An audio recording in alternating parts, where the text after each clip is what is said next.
Good afternoon, everybody. This is Holloway with the National Weather Service with Alaska's statewide weather. On November 28, 2020, we have a couple options for you to help you further refine your weather search or further investigate the watch warnings and advisory that may be out. A 1-800 number takes you through a menu system. Also, there's weather.gov/Alaska on the webpage, and we also have some social media options: Facebook, Twitter, and now Instagram. And lastly, if you would like to contact us, please email us at the email listed there.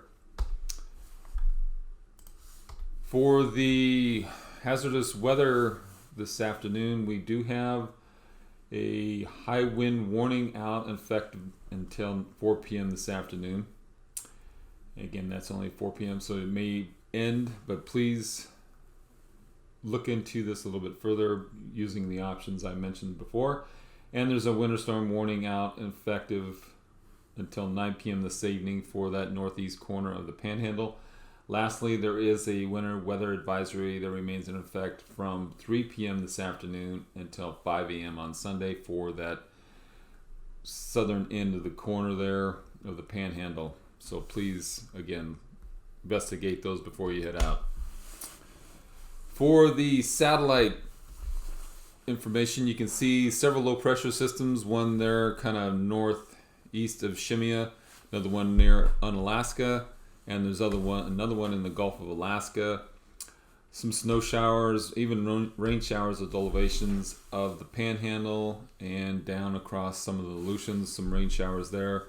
Snow showers as you get into the Bering Sea and across portions of the interior. Also some snow showers light across the west coast as we see on the surface map. Some fog and snow showers across the north slope and into the northwest corner of the state. Otherwise 992 millibar low with a trough poking out from that into the Bering and down through the Aleutians. Otherwise 968 millibar low near Kodiak Island, cold front associated with that. Some moderate rain showers out ahead of that cold front. Otherwise, another low, 976 millibar low with moderate to heavy rain coming on shore to low elevations of the Panhandle. Snow showers further inland, especially across the coastal mountains, St. Elias Mountains and eastern Kenai Mountains, as well as Chugach Range. Otherwise, some lighter snow showers across the interior. For tonight's weather, looking at that low continuing to venture northeastward towards Kenai Peninsula, 977 millibar low with that cold front continuing, and trough now stretching out across the North Gulf Coast and down into the Panhandle with moderate to heavy rain, especially over the southern end of the Panhandle. Otherwise, snow showers across the coastal mountains and northeast Gulf Coast down to the Kenai Peninsula, and weakening snow showers across the Bristol Bay region and down through the Bering Strait into the Bering Sea. And we'll be seeing and watching the next low, 962 millibar low with a occluder front, moderate snow showers out ahead of that into the western and central Aleutians. And for Sunday's weather, we're going to be looking at that low continue to climb the chain with a 959 millibar low now, snow showers, mixed precipitation, rain showers south of the Aleutians, and a triple point as well. Otherwise, weakening low over Kenai Peninsula, some weak snow showers across the northern Gulf and into the Panhandle. Continued possibilities for moderate to heavy rain over the southern end of the Panhandle with another low, 988 millibar low and a occluder front. Otherwise, some light snow showers across the interior and fog and snow showers across the north slope. And for Monday, that low continues to march eastward with moderate to heavy snow across the Alaska Peninsula into Bristol Bay region, and a triple point just southeast of Kodiak, moderate to heavy rain in the Gulf, maybe some Opening skies there in the Panhandle for Monday. Otherwise, they will be seeing the next system approaching for Monday with some pretty good rain showers expected for Monday and into Tuesday. But let's not get ahead of ourselves. We will see some scattered snow showers across the interior and along the north slope with some fog associated with that, and snow showers down through much of the Bering Sea. Low temperatures for Sunday morning. Let's start from the top. Kaktovik -3, Dead Horse -4, Ukjavik -5, Point Hope 14. Teens down through the west coast, and as we move back into the interior, -9 at Arctic Village and AKwx Pass -9 as well. Looks like Bettles and Northway will tie each other for the overnight low of -12, -3 in Fairbanks, -8 in Tanana, and -10 in Galena, McGrath -3, Bettles 10, Aniak 7, and then we have Dillingham at 12, 13 in King Salmon, 30s and upper 20s down through the Alaska Peninsula into the Aleutians, with Cold Bay at 28 and Dutch Harbor 32 and Shimia 33, 26 at St. Paul, 25 in Sabunga and Kodiak 29, 37 in Cordova, 35 in Yakutat, Haines 35, 36 in Juneau, 41 in Ketchikan, 39 in Sitka. If we venture to Sunday afternoon, 3 at Kaktovik, Dead Horse 4, 5 Ukjavik, 18 in Point Hope, 0 at Arctic Village, -4 at AKwx Pass, 6 at Fort Yukon, -1 at Northway, 2 at Bettles, 20 at Nome. It looks like single digits across much of the interior, with 8 at Fairbanks, 16 at Golcana, 21 in Talkeetna, 12 in Aniak, 15 in Bethel, and 19 Dillingham, 19 at King Salmon as well, 30s, maybe in a few 40s down along the Alaska Peninsula and Aleutians, with Shimia 39, 34 in St. Paul, Savunga 27, 35 in Kodiak, 40 in Cordova, 36 in Haines, 37 in Juneau, 41 in Sitka, 43 in Ketchikan. For Monday morning, looking at -2 at Kaktovik, -3 at Dead Horse, Barrow 3, Point Hope 13, -5 at Arctic Village, -6 at AKwx Pass, -9 at Fort Yukon. Looks like Northway gets the overnight low for the state with -21, -11 in Tanana, -19 in Galena, -15 in McGrath, -2 at Aniak, 1 at Bethel. Looks like teens along the west coast with 5 at Nome, and then 4 at Dillingham, 3 at King Salmon. Upper 20s and 30s down through the Alaska Peninsula into the Aleutians, with 33 at Shimia, 28 at St. Paul, Savunga 22, 28 at Kodiak, 24 at Seward, 35 at Cordova, 27 at Yakutat, 29 at Haines, 32 at Juneau, 35 in Sitka, 34 at Ketchikan. And then Monday afternoon, looks like Kaktovik jumps up to 6, 3 at Dead Horse, 8 at Ukjavik, 17 at Hope, -3 at Fort Yukon, Eagle at 7, -2 at Northway, 7 in Fairbanks, 12 at McKinley Village, at McKinley Park, and then McGrath at 1, 8 at Bethel, 20 at Dillingham, 29 in King Salmon, 30s and 40s down through the Alaska Peninsula into the Aleutians, with 38 Shimia, 32 at St. Paul, Savunga 26, 42 at Kodiak, 36 in Yakutat, 34 in Haines, 35 in Juneau, 40 in Sitka, 41 in Ketchikan. Taking a quick look at the climate outlook. I showed this yesterday, but I thought I'd show it again just in case anybody missed it. The 8 to 14 temperature trend ending December 11th, essentially from December 5th through December 11th, look like we're going to be above normal tilts, especially across the eastern mainland and down through the Panhandle, with near normal conditions down through the Bristol Bay region into the Alaska Peninsula. and maybe even less tilts, but still on the warmer side across much of the northwest and north slope.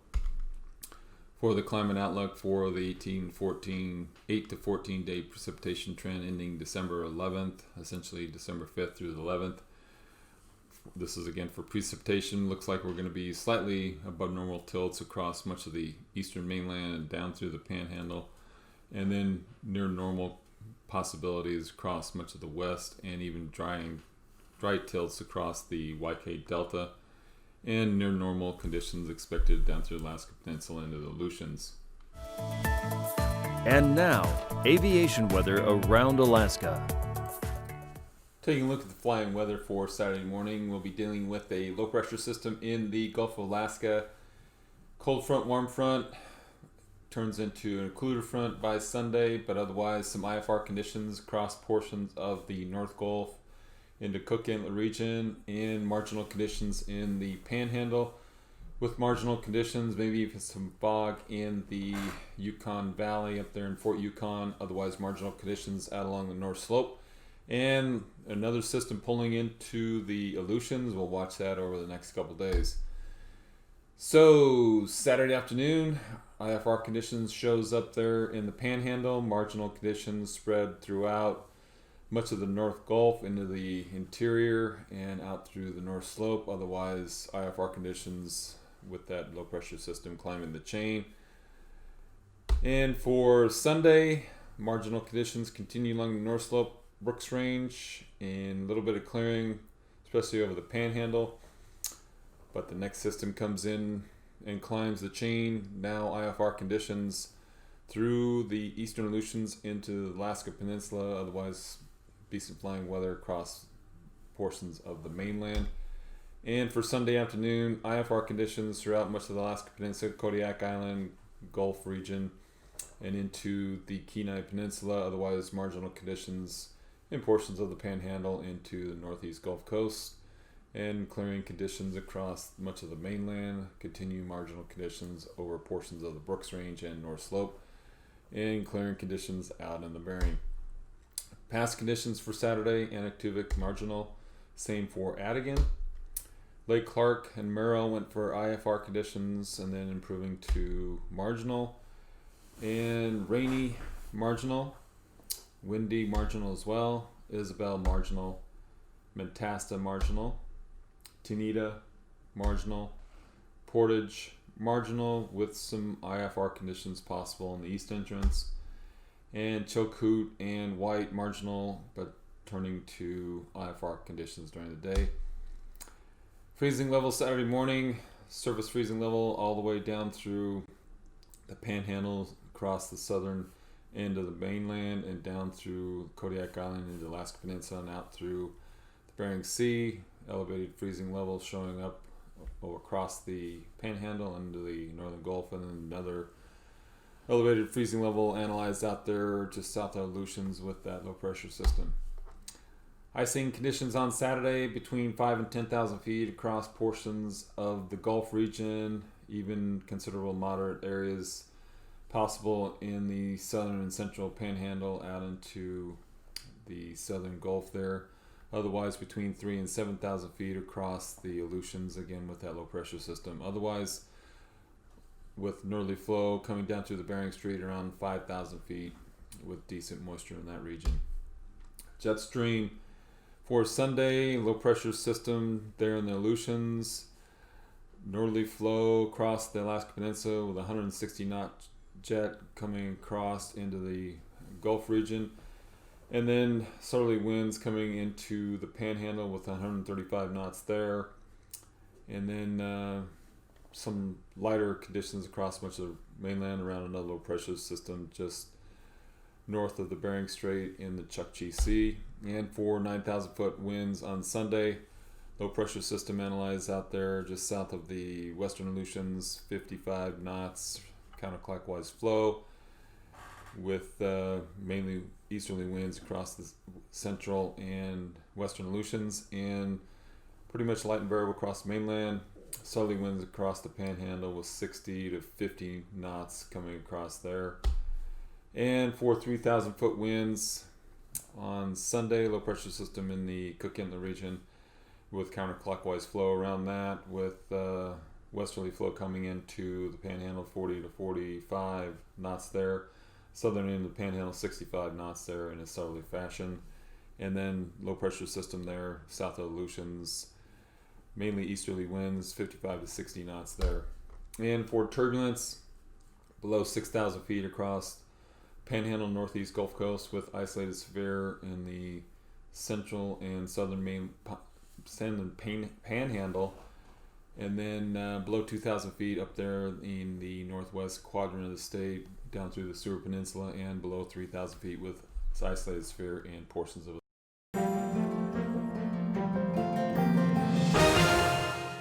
Thanks for joining us for another edition of Alaska Weather Facts. I'm meteorologist Dave Snyder, joined again by Eric Stevens from the GINA, or Geographic Information Network of Alaska at the University of Alaska Fairbanks. Thanks for joining us again, Eric. Glad to be here. Thanks. We are talking about satellites today, and what are satellites? And the easy way to talk about that would be to introduce our friend the globe here, which is a round spheroid type shape. We haven't been on a flat Earth as far as history is known for several hundred years now, and because of that we also know that we are orbiting around other objects in space, and that objects are orbiting around the Earth as well. We call all those things satellites in some form or fashion, right, Eric? Right. Well, this leads to the discussion of Johannes Kepler's research 400 years ago. Did some of the early work and founded the 3 laws of planetary motion, which are important to planets and also to weather satellites. Okay. Kepler's first law talks about how the orbit of an object around another object is an ellipse, not necessarily a circle. It's kind of a flattened circle? Yeah, depending on how flat squished it could be. Okay.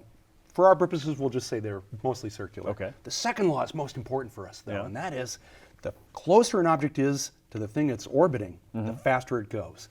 So in the solar system, the planet Mercury is the closest planet to the sun. It orbits the sun in 88 days. It moves at 100,000 kilometers an hour. It's a lot different than Earth. Moving. Okay. Right.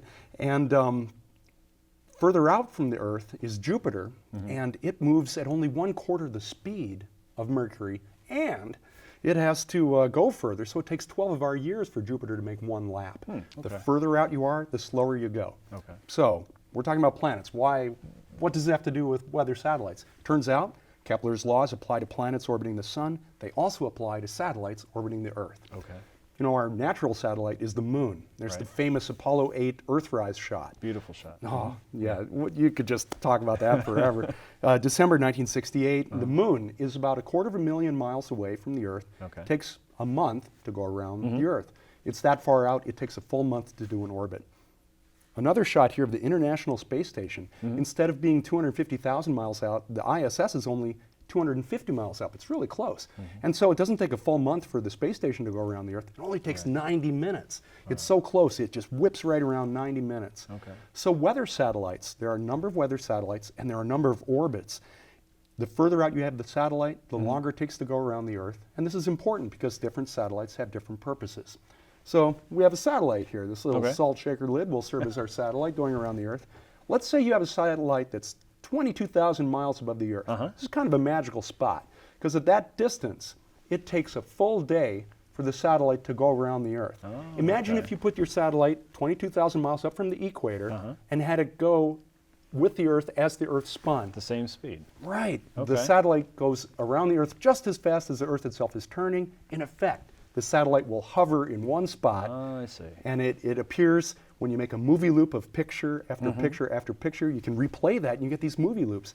Geostationary satellites, these are called, because they're stationary in appearance, and they provide a constant frame of reference. We've got an example here. Another nice thing about these satellites, since they're that far out at 22,000 miles, you can see from pole to pole, which is nice. So they're pretty broad view and a constant frame of reference. So those are the pictures, if you're watching a weather satellite loop on TV, your favorite weather show, that's the picture that you're going to see, is one that's sitting over the same spot. If you're seeing a movie loop play again and again, that came from geostationary satellites. Okay. That's the only way you can do that. Yeah.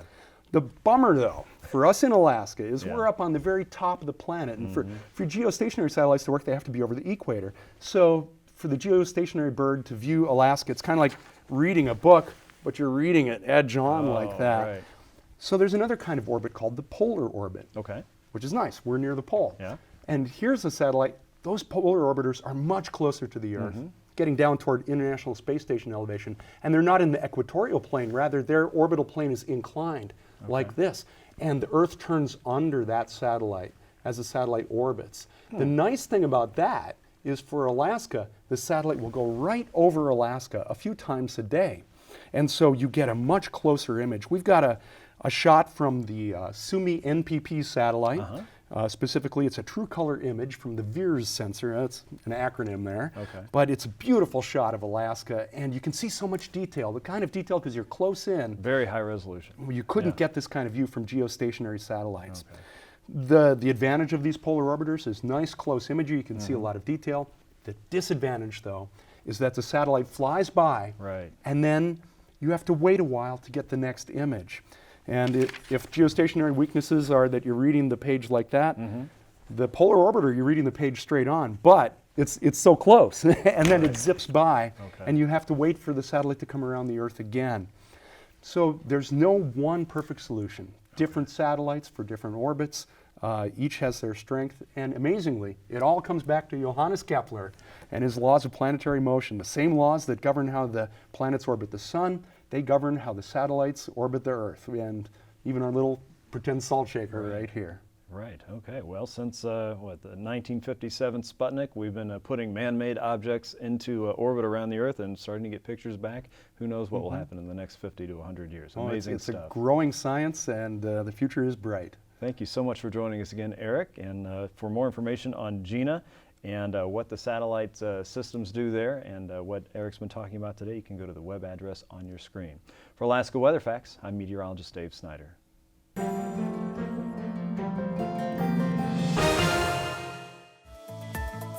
And now, marine weather around Alaska. Let's take a look at the marine forecast, starting with the ice edge. You can see from today's analysis that ice is beginning to develop along the northwest coast in Kotzebue Sound, Norton Sound, down through the southwest coast, Bristol Bay region, and even in the Cook Inlet. Also, as you may have noticed, there's ice closing in the Chukchi Sea as well. Sunday's marine forecast for southeast, inside waters, looking at winds generally from a southwesterly direction or southeasterly direction at 20 to 35 with gusts of 35, and then seas as high as 14 feet there over the Clarence Strait region. Otherwise, outside waters, winds generally from the southwest at 20 to 30 with seas as high as 24 feet.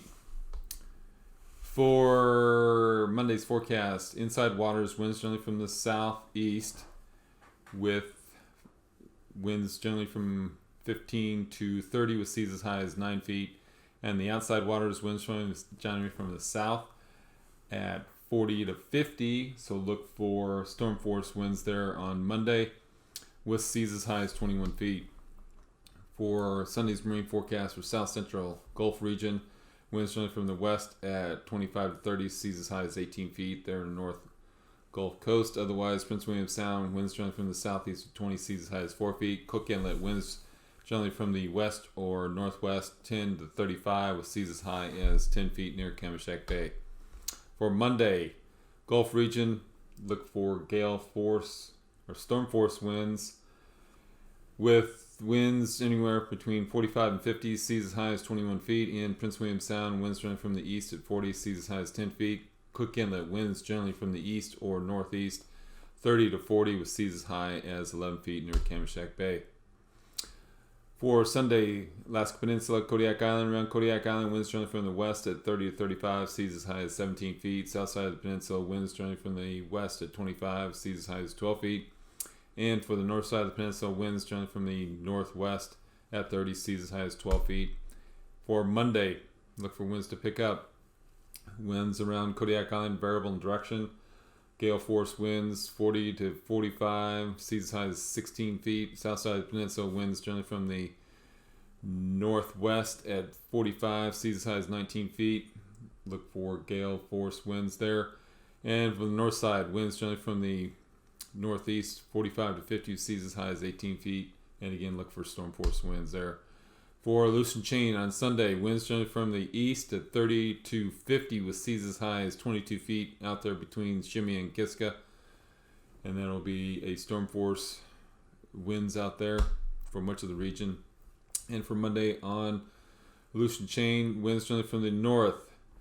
Winds, look for storm force winds on the eastern end of the Aleutian with winds anywhere between 20 and 50 with seas as high as 22 feet just north of Nikolsky. Otherwise on the south side of the eastern Aleutians, winds generally from the north at 45 with seas as high as 29 feet.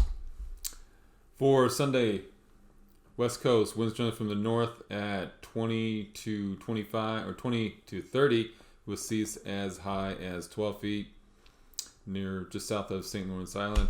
And then for Monday's forecast, winds generally from the north at 15 to 40 with seas as high as 17 feet there around the Pribilofs.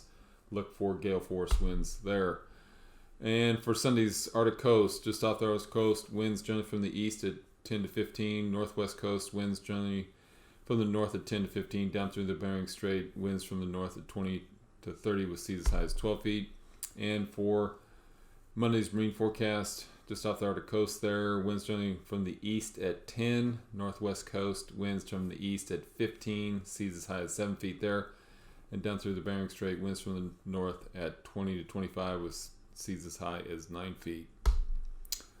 For tonight's weather, 977 millibar low near the Kenai Peninsula with a cold front extending from that. Otherwise, a trough extending out through from the low over across the Panhandle with moderate to heavy rain, especially over the southern end of the Panhandle.